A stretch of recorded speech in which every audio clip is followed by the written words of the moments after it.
오늘 이 주일 예배 자리에 함께 또 만나서 예배 드릴 수 있도록 인도하신 하나님께 감사드립니다. 성도들 여러분의 마음속에 예배에 대한 감격과 기쁨이 충만하게 흘러 넘치셔서 또 한 주간 살아가는데 큰 에너지가 될 수 있는 이 예배가 되실 줄 믿습니다. 알다시피 OECD라는 38개 선진국 경제연합기구에서 우리나라가 1등을 차지하는 게 세 가지가 있습니다. 한 가지는 물론 네 가지인데 네 가지 중에 한 가지는 병원을 제일 많이 가는 그런 횟수 제 1등이라고 합니다. 왜냐하면 나는 건강하지 않다라고 늘 걱정하는 그런 불안감을 가진 사람들 또 퍼센테이지가 OECD 국가 38개국 중에 제일 1등이라고 합니다. 나는 건강하지 않다, 늘 걱정한다고 합니다. 근데 반대로 생존율은 또 제일 82.4세로 높다고 합니다. 근데 한 가지 여러분이 잘 아시는 것처럼 네 번째 높은 것 중에 하나가 스스로 목숨을 끊는 그런 퍼센테이지가 제일 높습니다. 다른 OECD 국가 평균의 11%대 우리나라는 몇 년 전에 기준으로 보면 23.4%라고 하니 2배 이상 아닙니까? 이 수치를 보면서 저는 무슨 생각을 했느냐면 그만큼 우리 한국 사회가 사는 게 힘들구나. 서로에게 억압을 주고 스트레스를 주는 그런 사회구나 하는 생각이 들었습니다. 세계 모든 나라 중에서 기독교가 가장 발달되어 있고 교회가 가장 많고 신자 수가 국민 전체 숫자에 비해서 높은 우리 대한민국인데 왜 이렇게 사람들이 생명을 스스로 끊고 못 살겠구나라고 절망하는 일들이 많을까라고 생각을 했습니다. 그래서 질문을 한 것이 신앙적으로 산다는 것은 과연 무엇인가? 그냥 이 사회에서 세상에서 사는 삶이란 무엇인가 이 질문이 아니라 신앙적으로 산다는 것은 어떤 것인가? 신앙적으로 산다는 것은 과연 무엇인가? 이 질문을 하게 되고 오늘 본문 말씀을 통해서 이 질문에 대한 대답을 여러분과 함께 은혜 가운데 나누려고 합니다. 오늘 본문의 주인공은 다윗 왕입니다. 아직 왕은 안 됐지만 다윗입니다. 17살 무렵에 저 시골에서 양치던 소년이 왕궁에 취직을 했습니다. 출세한 거죠. 양을 치던 소년이 왕궁에 들어가서 그것도 사울 왕의 측근에서 왕을 섬기는 일을 하게 됐습니다. 인생의 탄탄대로가 열린 것 아니겠습니까? 그런데 인생에 참 우리가 바라고 또 이렇게 됐구나, 앞으로 이렇게 되겠구나라고 예측하는 인생, 되는 인생, 그렇게 살아가는 삶이 아니라 삶은 우여곡절이여 파란만장 또는 양창자처럼 구불구불 꼬여진 산길이라고 표현한 구절양장이라는 단어로 삶을 이렇게 설명하는데 다윗의 인생이 그렇게 되고 말았습니다. 어떤 우여곡절이 생기면서 2, 3년 지나자마자 그 한나라의 왕이 어린 소년, 20대도 안 된 이 소년을 잡아 죽이기 위해서 쫓아다니는 일이 벌어지고 말았습니다. 아무것도 없는 이 어린 소년이, 아직 20대 미만인 이 소년이 한나라의 왕이 그 군대를 거느리고 다윗을 잡아 죽이겠다고 쫓아다닐 때 그 인생의 그 처절함과 고통은 이루 말할 수 없었을 것입니다. 어떻게 말로 표현하고 그것을 글로 표현할 수 있겠습니까? 그 처절한 삶이 요즘 우리가 큐티하고 있는, 묵상하고 있는 사무엘 상에 자세하게 나와 있고 그 도망다니면서 피토하는 심정으로 기록했던 다윗의 일지가 시편에 자세하게 나와 있습니다. 오늘 읽은 본문은 그 도망다니던 시절에 일어났던 한 사건인데요. 어느 날 이 다윗이 아둘람 굴이라고 하는 그 광야의 은신처를 삼아 간신히 몸을 피하고 있는 그 초라한 곳에 가족들이 다 내려왔습니다. 부모님을 비롯해서 형제들, 모든 사촌 형제들까지 다 이 다윗에게 내려왔습니다. 다윗이 너무 힘들고 어려우니까 가족적으로 위문하러 온 것일까요? 힘들고 어려우니까 물자를 공급해주고 먹을 것을 가져와서 후원해 주기 위해서 왔을까요? 그렇지 않습니다. 가족들이 피난 왔습니다. 갈 곳이 없어서 그 어렵고 힘든 어린 소년 다윗에게로 가족들이 피신을 왔습니다. 왜 그랬겠습니까? 사울 왕이 이 다윗의 가족들을 못 살게 만들고 위협하고, 그 다음에 이제 이 가족들이 이대로 있다가는 저 사울 왕에게 죽겠구나라는 위기감을 느꼈기 때문에 아무것도 없는 다윗에게로 가족들이 다 몰려온 것 아니겠습니까? 비참하고 슬픈 만남을 가지고 서로 손을 잡고 울면서 어떻게 우리 인생, 우리 가족이 이렇게 됐는가라고 절망하는 그런 만남을 가졌을 것입니다. 엎친 데 덮친 격으로 가족들뿐만 아니라 여기저기서 억울한 사람, 빚져서 모든 재산을 다 뺏긴 사람들, 억울하게 뺏긴 사람들, 상처받은 사람들, 억압받고 스트레스 받아서 더 이상 살 길이 없다고 하는 이 절망적인 사람들이 또 이 다윗에게 몰려왔습니다. 약 400여 명이 몰려왔습니다. 거기까지는 좋은데 전부 다 다윗만 바라보고 있습니다. 20살도 안 된 이 다윗에게 살 길을 열어달라고 전부 몰려와서 다윗의 처분을 기다리고 있으니 다윗이 얼마나 스트레스가 많고 밤새 잠을 못 자는 고민 속에 있었겠습니까? 그래서 그가 고민하던 끝에 그 모든 사람을 이끌고 서쪽 요단강을 건너서 모압이라는 나라로 가게 됐습니다. 그 모압이라는 나라는 한 번도 가본 적도 없고 그 나라 왕은 만나본 적도 없고 그 왕과 친밀한 그런 관계도 아닌데 어쨌든 이스라엘 그 나라에서는 살 곳이 있을 수 없고 그 많은 숫자들을 어떻게 먹여 살릴 수 있겠습니까? 그래서 고민 끝에 모압으로 갔습니다. 중요한 것은 여기서 미리 말씀을 드리지만 하나님께 기도하지 않았습니다. 위급한 상황 속에서 그가 짜낸 아이디어, 그가 짜낸 삶의 방법이었는데 모든 사방에 막혀 있으니 그가 살 길을 찾아서 간신히 짜내는 방법, 모압으로 피신하는 일이었습니다. 모험이었습니다. 그런데 놀랍게도 모압 왕이 이 다윗과 그의 일행들을 환대했습니다. 그럴 수 없는 일인데 모압 왕이 이 다윗을 맞이해서 오늘 읽은 본문 말씀 4절에 보면 그들은 다윗이 요새에 있을 동안에 모압 왕과 함께 있더라 그랬습니다. 무슨 뜻이냐면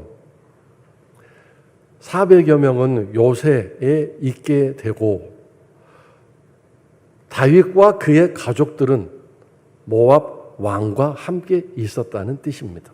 자, 먼저 이 요새라는 뜻은 안전한 장소라는 뜻도 있지만 거기에 포함되어 있는 다른 뜻이 뭐냐면 먹고 살 수 있는 땅이다라는 뜻입니다.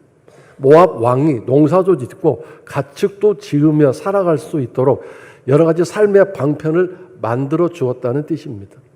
적지도 않은 400여 명의 숫자들이 그 삶을 살아갈 수 있도록 자기 땅에 어느 지역을 내주고 또 여러 가지 후원해 주었다는 뜻입니다.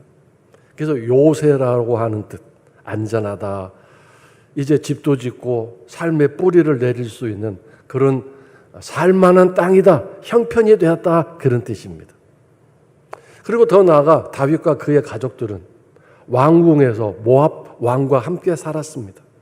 그러니 왕이 먹는 음식 같이 먹고 왕이 입는 옷 같이 입고 그 왕궁에서 얼마나 편하게 살았겠습니까? 다윗이 속으로 생각했을 것입니다. 아니 400여 명과 가족들과 함께 정말 잘했다. 정말 좋은 선택을 했다. 모험을 했는데 하나님이 정말 도와주셨다. 저 광야에서 당신들이 몰려왔을 때 나는 앞이 캄캄했는데 어떻게 먹여 살려야 되나? 이들을 끌고 어디로 가야 되나? 도처에 우리가 움직이고 우리가 행동하는 거 다 고발하고 고자질하는 사람들이 널려 있는데 그 위험한 상황 속에서 이곳에 왔더니 하나님이 예비하셨구나. 하나님이 우리를 살려주셨구나. 이제 다시 하나님이 다른 곳으로 안전한 곳을 마련해서 가라고 하실 때까지 또는 사울 왕의 죽음의 위협이 없어질 때까지 여기에서 기다리다가 또 하나님이 가라고 할 때 갈 수 있겠구나. 서로 기뻐하며 즐거워하며 살았을 것입니다. 그런데 어느 날 가시라는 사람이 찾아왔습니다. 선지자라고 자기를 소개했습니다. 그러면서 하는 말이 5절에 있는 것처럼 너는 이 요새에 있지 말고 떠나 유다 땅으로 돌아가라는 하나님 말씀을 전달했습니다. 요새라는 말과 유다 땅이라는 말을 비교해 보시기 바랍니다. 요새라는 말은 아까 설명한 것처럼 두 가지 뜻이 있다고 했습니다. 안전하다, 먹고 살 수 있는 땅이다. 유다는 안전하지 않습니다. 먹고 살 수 있는 게 아무것도 없습니다. 매일 도망 다녀야 되고 먹고 살 수 있는 어떤 기반도 전혀 마련되어 있지 않습니다. 더군다나 아까 말씀드린 것처럼 주변에 다윗을 고자질해서 한 자리 얻어먹고 보상금 받으려고 하는 하이에나 같은 그런 사람들이 도처에 널려 있습니다. 근데 하나님은 이 요새에 있지 말고, 모압 땅이 요새인데 그걸 아십니다. 이 안전한 땅, 편안한 땅, 이곳에 있지 말고 저 찬바람이 쌩쌩 부는 유다 땅으로 돌아가라고 명령하셨습니다.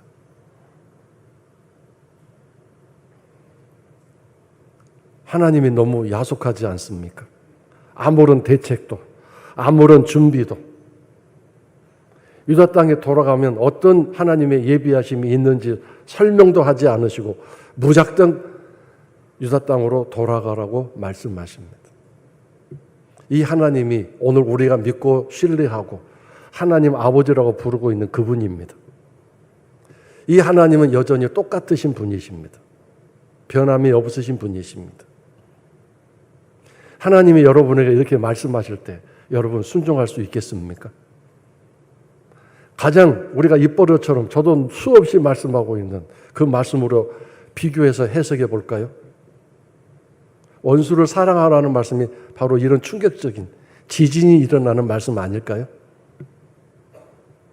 원수는 보통 사람이 아니라 내가 정말 죽이고 싶을 만큼 나에게 고통과 아픔을 주고 피해를 준 사람입니다. 이건 보통 상황이 아니거든요. 인간관계. 가장 최악의 관계 아닙니까? 근데 그 사람을 용서하라는 것을 넘어서서 사랑하라고 말씀하셨습니다.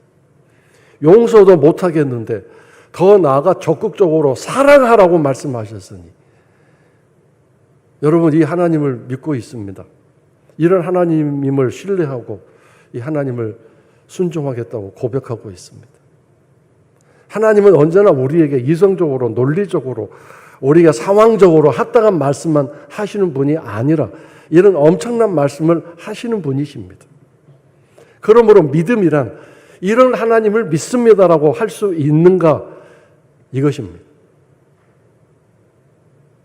그런데 우리는 이런 극한적인 상황과 극한적인 말씀을 하지 않으심에도 불구하고 작은 일 하나에 믿음이 깨지고 별 대수롭지 않은 일에 하나님이 아니라 다른 것을 선택하는 너무도 약하고 부족한 신앙을 가지고 있지 않습니까? 그러면서 오늘 우리가 하나님이 나를 도와주실 줄 믿습니다. 하나님 사랑합니다라고 고백하는 그런 참 부끄러운 모습들을 가지고 있습니다. 이런 믿음과 이런 신앙은 특별한 어떤 사람만 가져야 되는 것일까요? 그렇지 않습니다. 우리 모두가 가져야 합니다. 이런 믿음을 가지고 소유하고 이 땅에서 살아가야 합니다. 다윗은 이 갓이라는 사람이 찾아왔을 때 얼마나 놀랐겠습니까?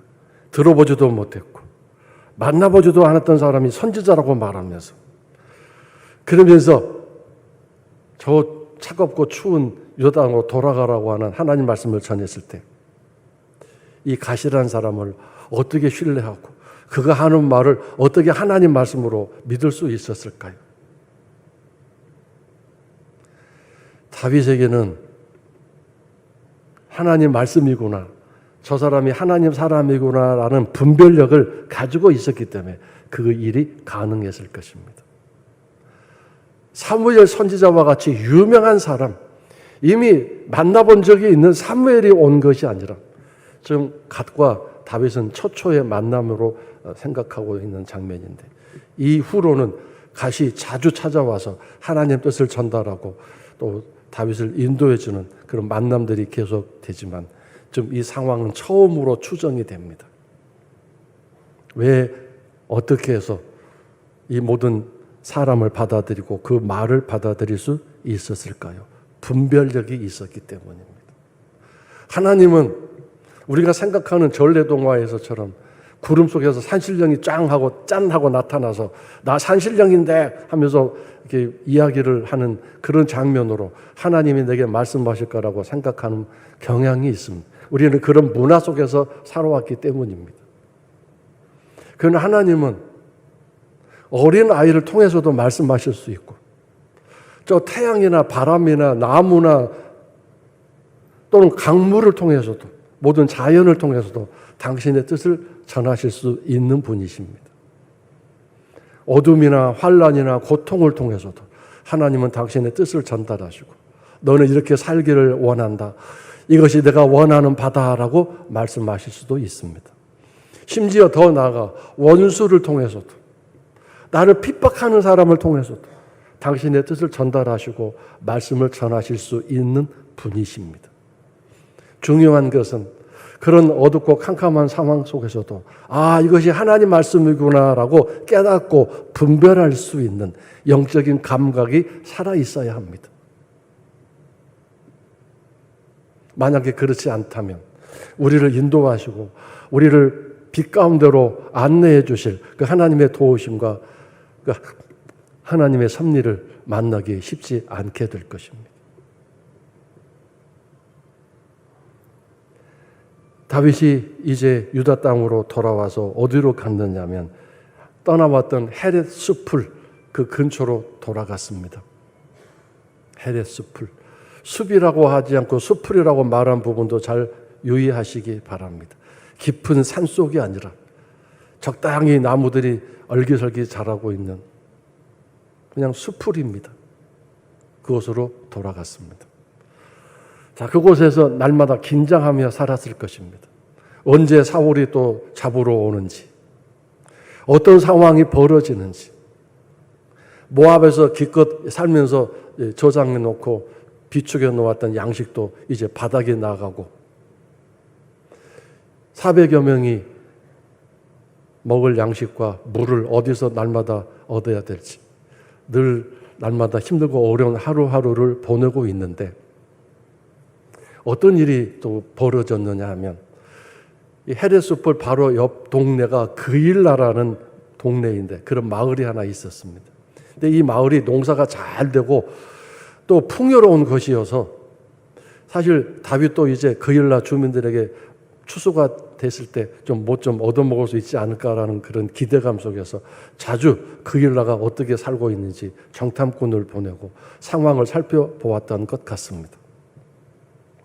그런데 어느 날 그 마을에 이제 블레셋이 쳐들어와서 그 풍요로운 추수의 곡식과 그 모든 농산물을 다 탈취해가고 그 그일라 마을 사람들을 다 초토화시킬 계획을 가지고 좀 출동 중이라는 얘기를 듣게 됐습니다.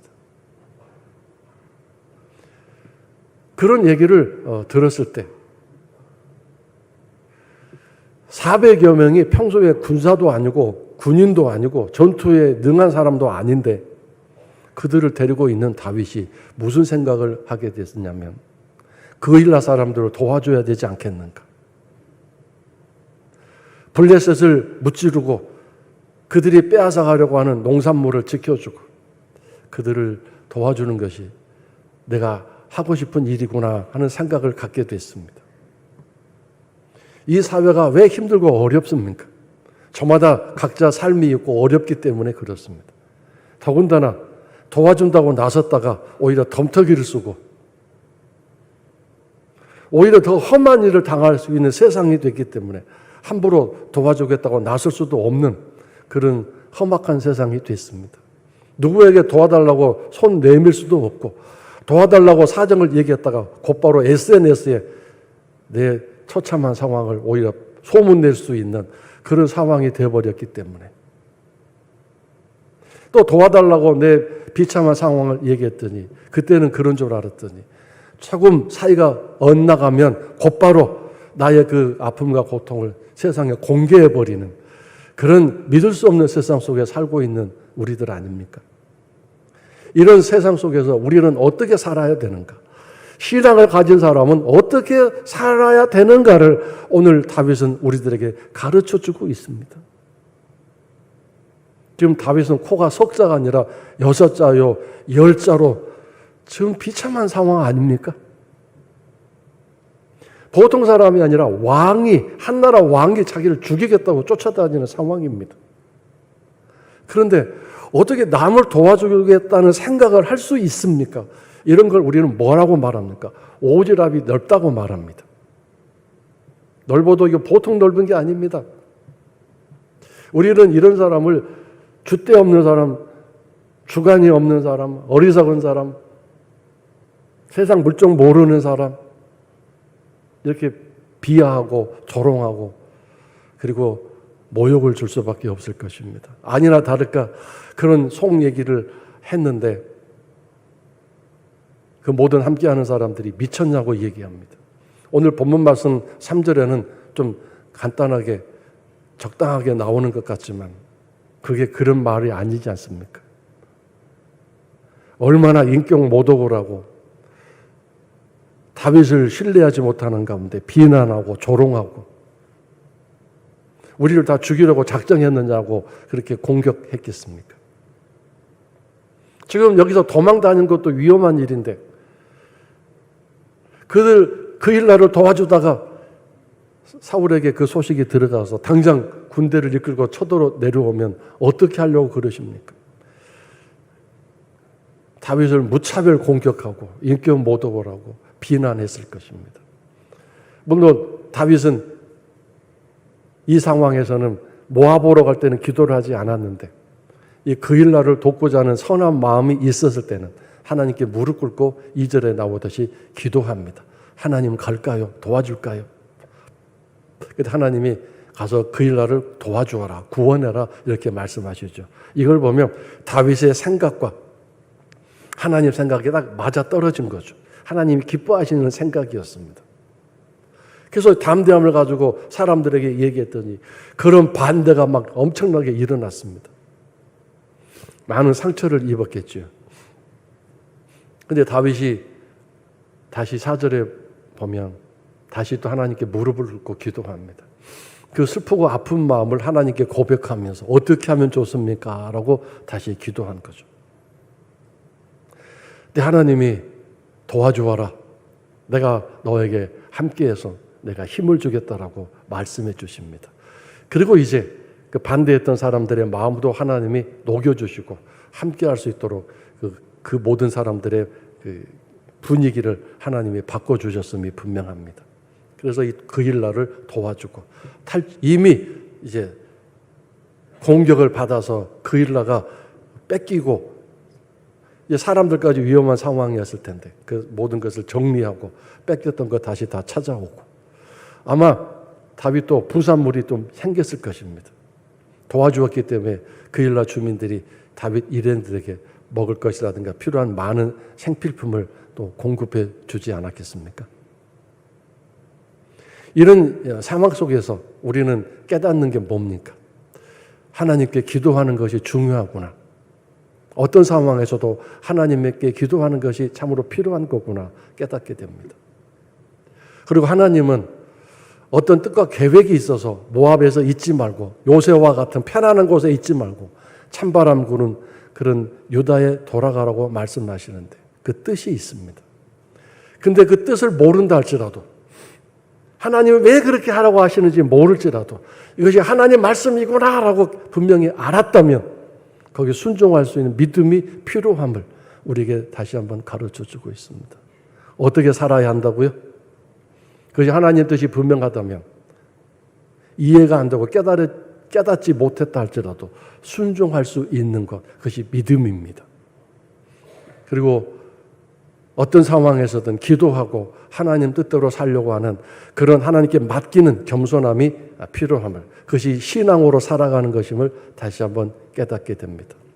오늘 설교에서 여러분과 나누고자 하는 것 이 두 가지입니다. 이해가 되고 깨닫지 않아도 말씀에 순종할 수 있는 담대함, 그런 믿음. 어떤 상황에도 아무리 내 마음속에 그것이 일어나서 합당하다고 생각할지라도 하나님께 꼭 묻고 기도하는 일. 또 힘들고 어려운 일이 생겨서 그 좋은 일인데 내 마음에 그것이 합당한 일로 생각돼서 추진하는데 어려움이 생기고 또 방해가 생기고 말할 수 없는 고통이 생겼다면 다시 또 엎드려서 하나님의 확실한 응답을 얻고 하나님의 인도하심을 받는 것이 지혜로운 삶이고 신앙적인 삶이라는 것을 잊지 마시기를 주의 이름으로 축원합니다. 23장 14절 말씀을 우리 다 같이 읽고 마치겠습니다. 다윗이 광야의 요새에도 있었고 또 광야 산골에도 머물렀으므로 사울이 매일 찾되 하나님이 그를 그의 손에 넘기지 아니하시니라. 이 14절을 이렇게 표현할 수 있겠습니다. 흥미진진한 하나님의 스토리, 하나님의 이야기, 하나님이 써내려 가시는 신나고 멋진 이야기. 물론 다윗의 입장에서는 힘들고 어렵고 고통스러울 수 있겠지만 하나님과 함께 써내려가는 신나고 흥미진진한 이야기.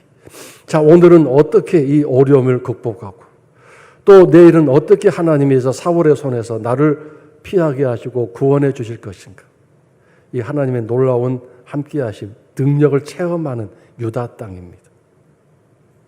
모압 땅에 있을 때는 그냥 먹고 사는 일 잘 돼서 그것으로 하나님 은혜를 누리며 살지만 긴장감도 없고 매일매일 하나님의 살아계심, 그것을 피부로 느끼고 삶으로 느끼는 일은 없었을 것입니다. 신나는 대역전극. 여러분은 어떻게 생각하십니까? 모압 땅에서 편안하게 사는 게 더 좋을 수 있겠죠. 그러나 하나님은 유다 땅에서 날마다 피말리는 삶일 수 있지만 하나님이 함께해 주시는 이 놀라운 승리와 하나님의 능력과 나를 사랑하시는 그 은혜가 얼마나 엄청난지를 매일매일 경험하면서 그 신나는 흥미진진한 이야기를 함께 써내려 가시기를 원하시는 이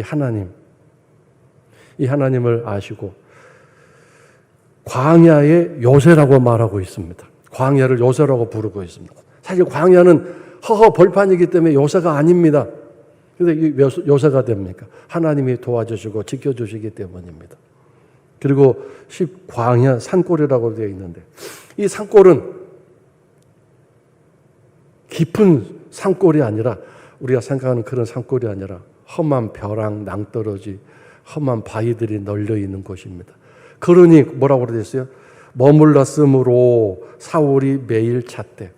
너무도 다윗을 잡고 다윗을 추격하기에 편한 곳에 너무도 이게 쉬운 곳에 다윗이 매일 숨어 있으니 사울이 매일 이 다윗을 오늘은 잡았구나, 오늘은 다윗을 잡을 수 있겠구나 그런 마음을 가지고 매일 찾으러 다녔지만 하나님이 지켜 보호해 주셔서 사울은 절대로 다윗을 손댈 수 없었다 그거 아닙니까?